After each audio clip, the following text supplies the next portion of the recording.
Welcome back to our lecture about shadows in web design.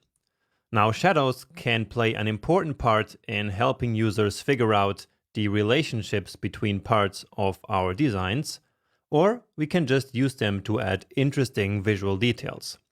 But in any case, let's learn how to use them to our advantage. And let's begin this lecture with some concepts first. And in particular, let's start with a very brief history of shadows in user interface design, because there has been some back and forth in the trends over the last couple of years. So back in the day, around 2010, all interfaces on mobile and on the web looked something like this.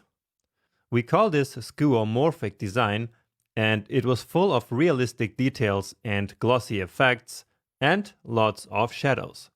Then, after some time, Windows 8 and iOS 7 came along and introduced the idea of flat design, where all of this was completely stripped away. So no more realistic details or glossy effects or shadows. Everything was simply reduced down to the essentials, which is why this design is also called minimal. However, this quite drastic change to flat design might have taken it a bit too far, because it brought with it some usability problems. That's why in the last couple of years, something that I call Flat Design 2.0 has emerged. Now, it's still minimal without the realistic looking details, but it does bring back some shadows and depth to user interfaces. And speaking of depth, that actually brings us to our next point, which is the fact that shadow basically creates, so it simulates, depth in user interfaces. Or in other words, shadows basically allow us to add a third dimension to our designs. And that's the whole reason why we use shadows in UI design in the first place. So the more shadow that we add to a certain element, the further away from the screen or from the user interface that element will seem. And we can see that very nicely in this diagram.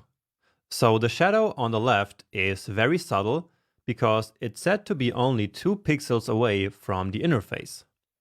And keep in mind that shadows are created in the real world by some light shining at an object, and therefore creating a shadow behind it, right? So in user interfaces, shadows also simulate the existence of some imaginary light sources. Now, if the element is only 2 pixels away from the screen, then it makes sense that it cannot cast a large shadow on the rest of the interface, right? And that's why the shadow is very subtle here. I think that is quite intuitive, because this is exactly what we experience also in the real world. Now, on the other hand, if the element is far away from the interface, like let's say 24 pixels, then the element will of course be able to cast a huge shadow on the interface. And so that's the reason why we see that here on the other end of the spectrum. We can also see that in this other diagram, where all these different shadows are represented in a kind of 3-dimensional space. Finally, I also want to just mention that we can use shadows on both boxes and on text. Now, in this lecture, we will focus on shadows on boxes though, which is what we see in these diagrams here. All right, so let's now see how we can use this idea of shadows in design. And first of all, you actually don't really need to use shadows if they don't fit your website personality. And again, we will talk more about this later, but for now what I want to show you is that, for example, in a serious design like this one here, we use a lot less shadows and many times no shadows at all, which is exactly what is happening right here. On the other hand, the more playful or more fun a design gets, the more shadows it will also use. So that's a very nice and easy rule that you can use for shadows in your own designs, even if you do not want to set a certain website personality. So even if you don't do that, you will still have some idea about how serious or how elegant your design should be. And so the more serious and elegant it is, the less shadows you are going to use. Now, we will go into what kind of shadow to use for different situations, but before we do that, let me give you two general rules on how to use shadows. And the first one is that you should always use shadows in small doses. So please don't go ahead and add shadows to every single element on the page, because that will just be confusing and will kind of defeat the purpose of using shadows in the first place. So in this example on the left, every single element does have a shadow. And in some cases, it might not make a lot of sense, like in these bullet points or the email form on the top left side, or on that big image. So if you add shadows to every single element, then that would be like adding shadows to no element at all. Because if all elements have shadows, then basically that doesn't create any visual hierarchy between these different elements. Now, on the other hand, in the example on the right, we only have shadows in some of these small images in the top right side. And so they are able to then create that illusion of depth. So basically, these two images look like they float on top of that other interface. And then also at the very bottom, so in these feature boxes, they also used some shadows there because they wanted this part of the design to really stand out from the rest.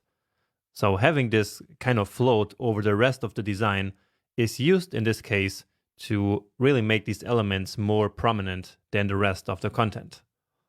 So that's the first guideline on how to use shadows well.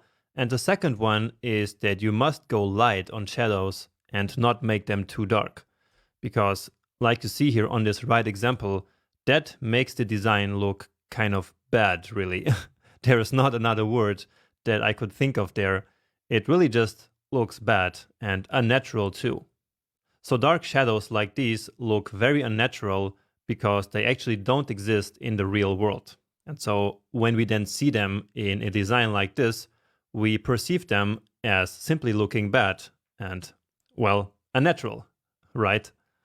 Now, using shadows in a bad way, which basically means to make them way too dark and to use them everywhere on the page, is one of the easiest ways to completely ruin an entire design.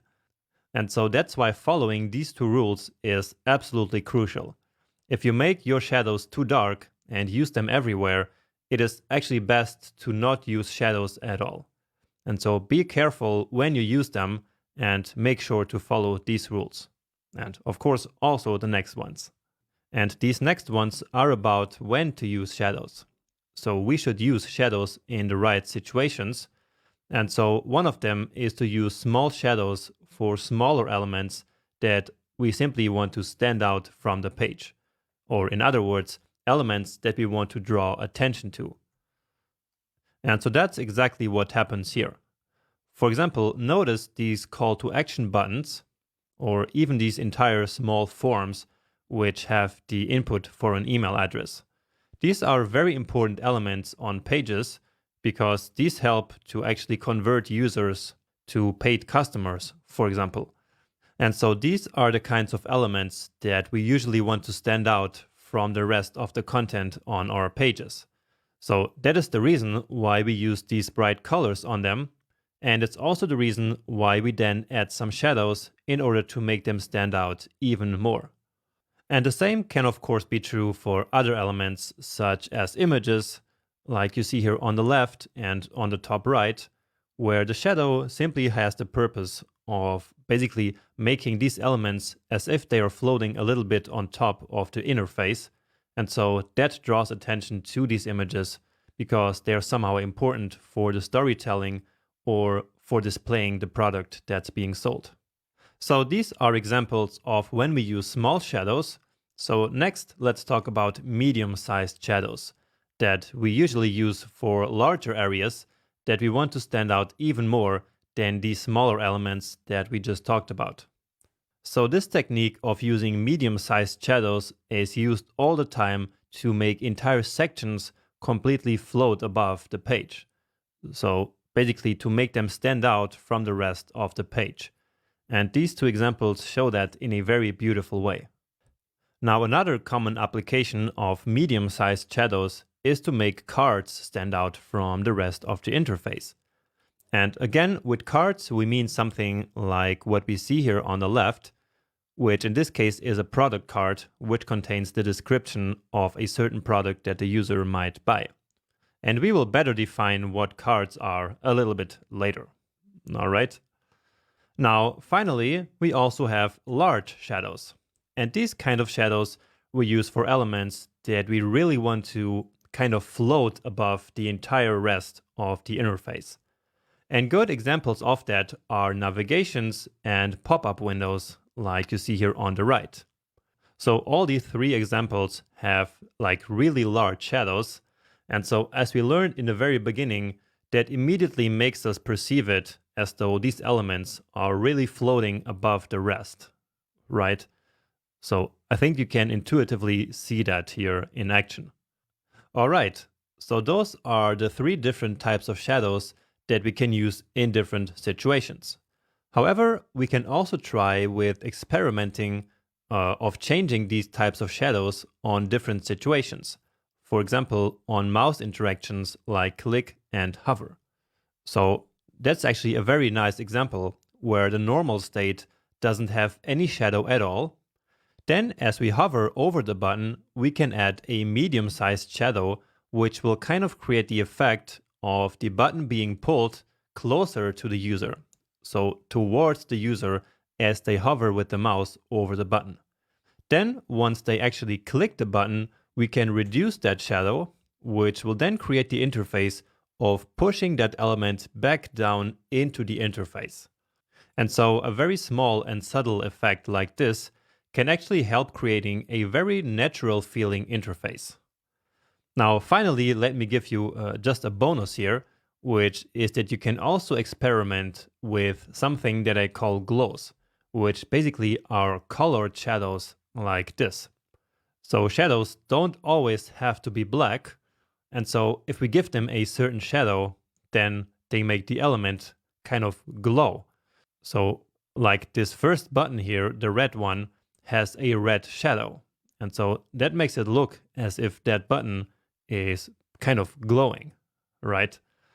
So that's a very modern effect that if you want, you can experiment with, even though it might be a little bit difficult for beginners. But still, it's interesting and you should definitely try it out at some point. Nice. So those are the guidelines on shadows, which I hope you found useful. However, we actually don't know yet how to use shadows in CSS, do we? So let's actually learn that in the next video.